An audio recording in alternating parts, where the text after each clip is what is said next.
Banque centrale et politique monétaire. Une banque centrale est une institution qui va gérer la monnaie et contrôler la masse monétaire d'un pays ou d'un groupe de pays comme la zone euro. Une banque centrale gère donc la quantité de monnaie en circulation. La banque centrale n'est pas une banque commerciale auprès de laquelle un individu pourrait ouvrir un compte courant ou demander un prêt. Une banque centrale est plutôt considérée comme la banque des banques, puisque les banques de second rang peuvent emprunter des fonds auprès de leur banque centrale pour faire face à leurs besoins.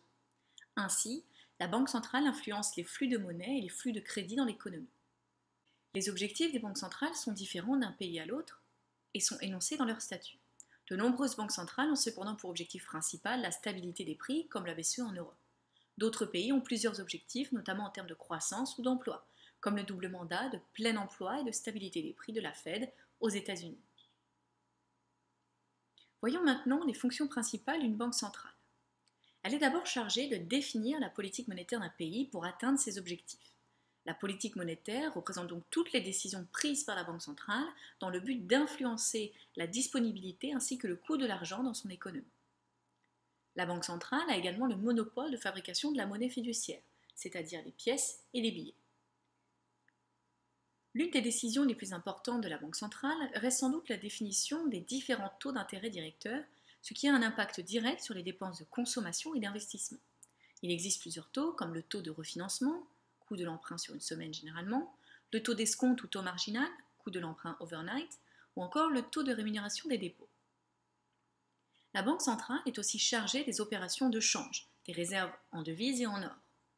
Elle participe également à l'information du public concernant notamment l'économie en publiant des statistiques sur la monnaie, sur le crédit, sur l'épargne, sur l'inflation. La Banque centrale a également un rôle important en termes de garant du bon fonctionnement du système financier dans son ensemble. Dans ce rôle, la Banque centrale est prêteur en dernier ressort, notamment dans des situations où son intervention est nécessaire pour empêcher qu'un risque financier important ne paralyse l'ensemble d'un système. On parle alors de risque systémique.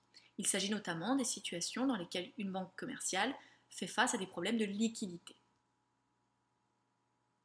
Quels sont les outils qu'une banque centrale peut utiliser pour atteindre ses objectifs?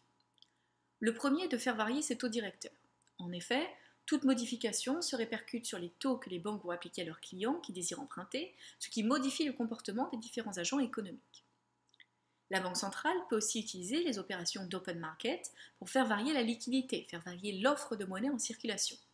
Lorsqu'une banque centrale achète des titres, l'offre de monnaie augmente, et inversement, lorsqu'elle vend ces titres, alors elle diminue l'offre de monnaie dans le système bancaire.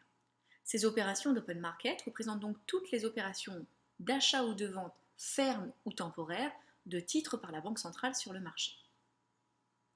La Banque centrale peut également faire varier le niveau de réserve obligatoire, c'est-à-dire le montant des liquidités qui doivent être obligatoirement détenues par une banque de second rang auprès de la Banque centrale. Le montant des réserves obligatoires est toujours proportionnel au dépôt qu'a une banque. Plus une banque va recevoir de dépôts, plus elle devra avoir un montant important de réserves. Et enfin, la banque commerciale peut agir sur le taux de change, c'est-à-dire que la Banque centrale va intervenir sur le marché des changes pour maintenir le taux de change d'une monnaie nationale avec une monnaie d'ancrage ou un panier de devises.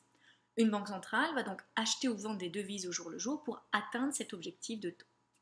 Cet outil dépend bien sûr du régime de change du pays et il a une réelle influence sur l'économie puisqu'il s'agit de jouer sur la compétitivité prix. En effet, plus une monnaie s'apprécie par rapport à une autre et plus elle devient forte et donc plus ses exportations vers le reste du monde sont chères.